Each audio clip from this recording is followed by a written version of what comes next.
ബിനു, ശശി തരൂർ വിദേശ പര്യടനം പൂർത്തിയാക്കി തിരിച്ചെത്തുന്നു. ഇന്ത്യയുടെ നിലപാട് ലോകത്തെ അറിയിച്ചിട്ടുണ്ടെന്നാണ് തരൂർ പറയുന്നത്. പാകിസ്ഥാനെ തുറന്നു കാട്ടാനും കഴിഞ്ഞു. പക്ഷേ കോൺഗ്രസ്സിന് ഇവിടെ തുറന്നു കാട്ടപ്പെട്ടത് കോൺഗ്രസ് ആണ് എന്നുള്ളതാണ് വാസ്തവം. അപ്പോൾ എങ്ങനെയായിരിക്കും ഇനി മുന്നോട്ടുള്ള നീക്കം? കോൺഗ്രസ് ശശി തരൂരിനെ എങ്ങനെ സ്വീകരിക്കും? തീർച്ചയായും കോൺഗ്രസിലേക്കുള്ള വാതിൽ അടയുമോ എന്നാണ് എല്ലാവരും ഉറ്റുനോക്കുന്നത്. രാജ്യത്തിനായി ചെയ്യാവുന്നതെല്ലാം ചെയ്തു. കൂടെ നിന്ന് ഇന്ത്യക്കാർക്കും ഇന്ത്യയെ സ്നേഹിക്കുന്നവർക്കും നന്ദി. ഇന്ത്യയുടെ നിലപാടും നയവും ലോകത്തിന് മനസ്സിലായെന്നും ശശി തരൂർ വ്യക്തമാക്കുന്നു. ഓപ്പറേഷൻ സിന്ദൂറിലെ ഇന്ത്യൻ നയം വിശദീകരിച്ച ശേഷം തരൂരും സംഘവും ഇന്ന് വൈകിട്ട് മടങ്ങിയെത്തും. ഏതായാലും ഈ തരൂരിസത്തെ ഇനിയിപ്പോൾ കോൺഗ്രസ് തള്ളുമോ അതോ കൊള്ളുമോ എന്നുള്ളതാണ് നമുക്ക് കാത്തിരുന്ന് കാണേണ്ടത്. ഏതായാലും ശശി തരൂരും സംഘവും ഇന്ന് ഇന്ത്യയിൽ മടങ്ങിയെത്തും. വിദേശകാര്യമന്ത്രി എസ് ജയശങ്കറിനെ കണ്ട് തരൂരും സംഘവും തങ്ങളുടെ ദൗത്യം വിജയകരമായി പൂർത്തീകരിച്ചത് സംബന്ധിച്ച് വിശദീകരിക്കുമെന്നാണ് അറിയാൻ കഴിഞ്ഞത്. പാകിസ്ഥാന് അനുകൂലമായ നിലപാടെടുത്ത കൊളംബിയയെ തിരുത്തി പറയിക്കാനടക്കം തരൂരിൻ്റെ ഇടപെടൽ കൊണ്ട് സാധിച്ചിരുന്നു. ഇങ്ങനെ എല്ലാ അർത്ഥത്തിലും ലോകത്തിന് മുന്നിൽ ഇന്ത്യയെ ഇത്രയും തിളക്കമാർന്ന ഒരു ഇന്ത്യയെക്കുറിച്ച് വിശദീകരിക്കാൻ കഴിഞ്ഞതിൽ തരൂരിന് അഭിമാനിക്കാം. അതോടൊപ്പം തന്നെ കോൺഗ്രസ് ഇനി ഏത് നിലപാടെടുക്കുമെന്നുള്ളതാണ് എല്ലാവരും ഉറ്റുനോക്കുന്നത്. രാജ്യത്തിന് വേണ്ടി തന്നാൽ ചെയ്യുന്ന കാര്യങ്ങളെല്ലാം ചെയ്തുവെന്ന് തരൂർ വ്യക്തമാക്കുന്നു. കൂടെ നിന്ന് ഇന്ത്യക്കാർക്കും ഇന്ത്യയെ സ്നേഹിക്കുന്നവരോടും എല്ലാം ഉള്ള നന്ദിയും അദ്ദേഹം പ്രത്യേകം പറയുന്നു. ഏതായാലും ഹിന്ദിയിലാണ് ശശി തരൂർ എക്സിൽ കുറിച്ചിരിക്കുന്നത്. ഇന്ത്യയുടെ നിലപാടും നയവും ലോകത്തിന് മനസ്സിലായെന്നും ശശി തരൂർ കുറിച്ചിട്ടുണ്ട്. ഓപ്പറേഷൻ സിന്ദൂറിൽ ഉൾപ്പെടെ മോദിയെയും കേന്ദ്ര സർക്കാരിനെ നിരന്തരം പുകഴ്ത്തുന്നുവെന്നാണ് കോൺഗ്രസ് തരൂരിനെതിരെ ഉന്നയിക്കുന്ന ആരോപണം. എന്നാൽ താൻ രാജ്യത്തിൻ്റെ നിലപാട് വിശദീകരിക്കുകയാണ് ചെയ്തതെന്നാണ് തരൂർ വ്യക്തമാക്കുന്നത്. തരൂരിനെതിരെ നടപടിയെടുക്കുന്നതിൽ കോൺഗ്രസിനുള്ളിലും ആശയക്കുഴപ്പം നിലനിൽക്കുന്നുണ്ട്. അതിനിടെയാണ് തരൂരിന് BJP ഉന്നത സ്ഥാനം വാഗ്ദാനം ചെയ്തിട്ടുണ്ടെന്നുള്ള വാർത്തകൾ പുറത്തു വരുന്നത്. ഇത് കോൺഗ്രസ് നിഷേധിക്കുകയോ ഒന്നും തന്നെ ചെയ്തിട്ടില്ല എന്നുള്ളതാണ് പ്രത്യേകത. ഓപ്പറേഷൻ സിന്ദൂർ വിദേശ രാജ്യങ്ങളോട് വിശദീകരിക്കാനുള്ള സംഘത്തിൽ ഉൾപ്പെടുത്താൻ കോൺഗ്രസ് നൽകിയ പട്ടികയിൽ ശശി തരൂരിൻ്റെ പേരില്ലായിരുന്നു. പാർലമെൻറ്റിൻ്റെ വിദേശകാര്യങ്ങൾക്കായുള്ള സ്റ്റാൻഡിംഗ് കമ്മിറ്റി ചെയർപേഴ്സണായിട്ടും തരൂരിനെ ഉൾപ്പെടുത്താതിരുന്നത് ഹൈക്കമാൻഡിനുള്ള നീരസം കാരണമാണ്. നേരത്തെ മല്ലികാർജ്ജുൻ ഖാർഗെ കോൺഗ്രസ് പ്രസിഡന്റ് സ്ഥാനത്തേക്കുള്ള സ്ഥാനാർത്ഥിയാക്കിയപ്പോൾ അത് ലംഘിച്ച് സ്വയം സ്ഥാനാർത്ഥിയായത് മുതൽ തുടങ്ങുന്നു തരൂരിനോടുള്ള ഹൈക്കമാൻഡിൻ്റെ അതൃപ്തി. അന്ന് തരൂരിന് ലഭിച്ച വോട്ടുകൾ നേതൃത്വത്തെ ഞെട്ടിക്കുകയും ചെയ്തു. തരൂർ അന്ന് കൂടുതൽ വോട്ടുകൾ കരസ്ഥമാക്കിയിരുന്നു.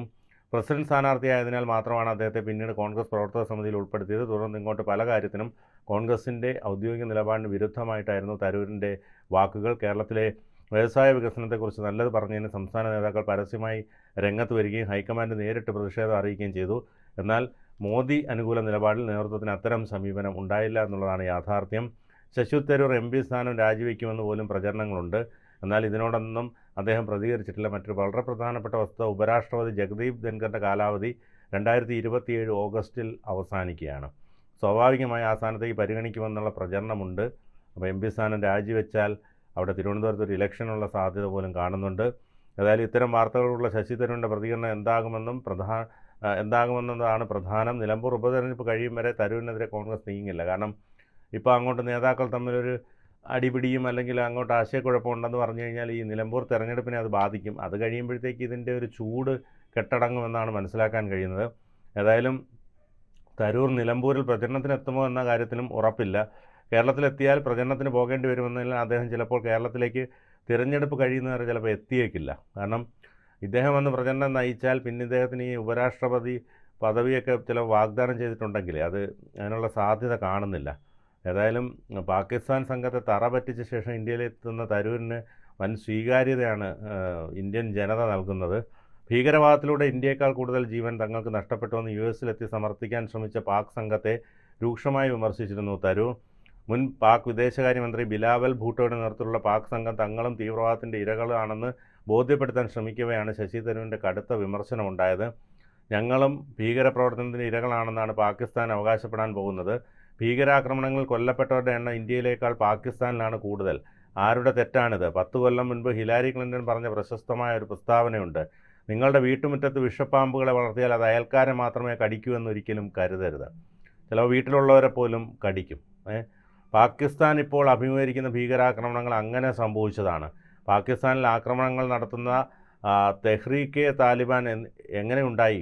താലിബാനിൽ നിന്ന് വേർപെട്ടാണ് തെഹ്രീക്കെ താലിബാൻ ഉണ്ടായത്. താലിബാനെ സൃഷ്ടിച്ചതാരാണ്? എല്ലാവർക്കും അതിൻ്റെ ഉത്തരം അറിയാം. നിരപരാധിത്വം ബാധിക്കുമ്പോൾ പാകിസ്ഥാൻ ആത്മപരിശോധന നടത്തട്ടെ എന്നാണ് ശശി തരൂർ പറഞ്ഞത്. അദ്ദേഹത്തിൻ്റെ വളരെ ശക്തമായ വാക്കുകളായിരുന്നു അത്.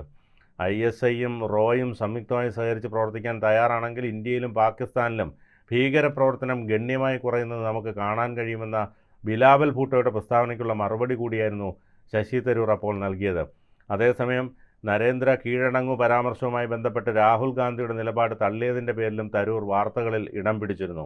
അമേരിക്കൻ പ്രസിഡന്റിനോട് എന്നും ബഹുമാനം മാത്രമേ ഉള്ളൂ എന്ന് പറഞ്ഞ ശശി തരൂർ ഇന്ത്യ പാക് സംഘർഷത്തിൽ മധ്യസ്ഥ വഹിക്കാൻ രാജ്യം ആരോടും ആവശ്യപ്പെട്ടിട്ടില്ലെന്നും പ്രതികരിച്ചു. ട്രംപിൻ്റെ മധ്യസ്ഥയിലാണ് വെടിനിർത്തലുണ്ടായതെന്ന് മോദിയെ വിളിച്ച് നരേന്ദ്ര കീഴടങ്ങുമെന്ന് US പ്രസിഡന്റ് ഡൊണാൾഡ് ട്രംപ് പറഞ്ഞെന്ന് രാഹുൽ ഗാന്ധി ആരോപിച്ചിരുന്നു. അത് തരൂർ കുറിക്കുകൊള്ളുന്ന മറുപടിയാണ് അതിനൊക്കെ കൊടുത്തത്. ഓപ്പറേഷൻ സിന്ദൂറിനെക്കുറിച്ച് വിദേശ രാജ്യങ്ങളിൽ പ്രതിനിധി സംഘം സന്ദർശനം നടത്തുന്നതിനിടയിലാണ് തരൂർ ഇത്തരത്തിലുള്ള പ്രതികരണങ്ങളൊക്കെ നടത്തിയത്. ഓപ്പറേഷൻ സിന്ദൂർ എന്ന് പാകിസ്ഥാനിലെ ഭീകരകേന്ദ്രങ്ങൾക്കെതിരായ സൈനിക നീക്കത്തിന് പേരിട്ടതിനെക്കുറിച്ചും ശശി തരൂർ പ്രതികരിച്ചു. സിന്ദൂരം ഇന്ത്യയുടെ പാരമ്പര്യത്തിൻ്റെ ഭാഗമാണ്. വിവാഹിതരായ സ്ത്രീകളുടെ നെറ്റിയുടെ മധ്യഭാഗത്തായാണ് ഇത് പുരട്ടുന്നത്. ഹിന്ദു വിഭാഗത്തിൽ നിന്നല്ലാത്ത സ്ത്രീകളും സിന്ദൂരം ഉപയോഗിക്കാറുണ്ട്. കല്യാണത്തിന് ആരംഭിക്കുന്ന സിന്ദൂരമിടൽ കല്യാണം കഴിഞ്ഞ ദിവസം മുതൽ സ്ത്രീകൾ തുടരുന്നു. പഹൽഗാമിൽ തീവ്രവാദികൾ ചെയ്തത് ഭാര്യമാരുടെയും കുട്ടികളുടെയും മുന്നിൽ പുരുഷന്മാരെ വെടിവെച്ച് കൊല്ലുകയും സ്ത്രീകളെ വെറുതെ വിടുകയുമാണ്. എന്നെയും കൊല്ലൂ എന്നൊരു സ്ത്രീ നിലവിളിച്ചപ്പോൾ ഇല്ല, നീ തിരിച്ചുപോയി ഞങ്ങൾ എന്താണ് ചെയ്തതെന്ന് അവരോട് പറയൂ എന്നായിരുന്നു തീവ്രവാദികളുടെ ഉത്തരം എന്നും ശശി തരൂർ പറഞ്ഞു. ഏതായാലും ശശി തരൂരിന് കിട്ടിയിട്ടുള്ള ഈ ഒരു സ്വീകാര്യതയിൽ കോൺഗ്രസ്, രാഹുൽ ഗാന്ധി അടക്കം അതൃപ്തരാണ്. അതോടൊപ്പം തന്നെ BJPക്ക് ഇത്രയും നല്ലൊരാൾ നമുക്ക് കിട്ടിയാൽ കൊള്ളാമെന്നുള്ളൊരു തോന്നൽ ഉണ്ടായിട്ടുണ്ട്. മോദിയുടെ ആ ഒരു തീരുമാനം എത്ര കൃത്യമായിരുന്നുവെന്ന് തരൂരിനെ ഇതിനെ ഏൽപ്പിച്ചപ്പോൾ തന്നെ മനസ്സിലായി. പ്രത്യേകിച്ച് അദ്ദേഹത്തിൻ്റെ ഭാഷാ പരിജ്ഞാനം, ഇതൊക്കെ തന്നെ ഹിന്ദിയിലും ഇംഗ്ലീഷിലുമുള്ള അദ്ദേഹത്തിൻ്റെ പ്രാഗൽഭ്യം, ഇംഗ്ലീഷിൽ അദ്ദേഹം സംസാരിക്കുന്നതിൻ്റെ ആ ഒരു ചടുലത, ഇതൊക്കെ തന്നെ ഇതിന് വളരെയധികം ഗുണം ചെയ്തു. അദ്ദേഹം ഓരോ ദിവസം കഴിയുന്നവർ കൂടുതൽ സ്റ്റാർ വാല്യൂ ആയി മാറിക്കൊണ്ടിരിക്കുക. കോൺഗ്രസിനെ സംബന്ധിച്ച് വെറുതെ കിടന്ന് കരയാമെന്നല്ലാതെ ഒരു കാര്യവുമില്ല. അതെ, തീർച്ചയായും. ഈ വിദേശത്തേക്ക് പോയപ്പോഴത്തേക്ക് ശശി തരൂർ നമ്മുടെ വിദേശകാര്യമന്ത്രി എങ്ങനെ സംസാരിക്കുമോ അതേ രീതിയിൽ ഇന്ത്യയുടെ നിലപാടുകൾ ശക്തമായി പറഞ്ഞുകൊണ്ട് കൃത്യമായിട്ട് അദ്ദേഹത്തിന് ഇങ്ങനൊരു അവസരം കിട്ടിയത് അദ്ദേഹം പരമാവധി പ്രയോജനപ്പെടുത്തി എന്നുള്ളതാണ്.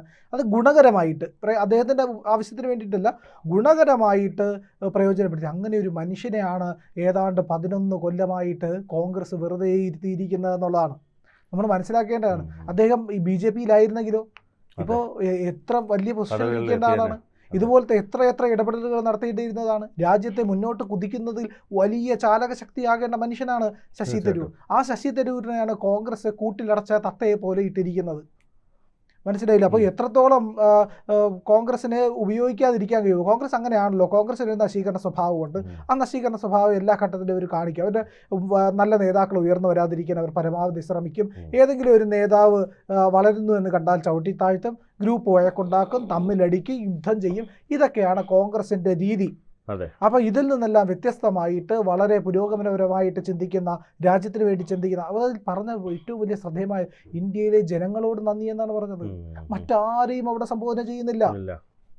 മറ്റൊരു രാഷ്ട്രീയ പാർട്ടി എന്നോ മറ്റൊന്നും പറയുന്നില്ല, ഇന്ത്യയാണ്.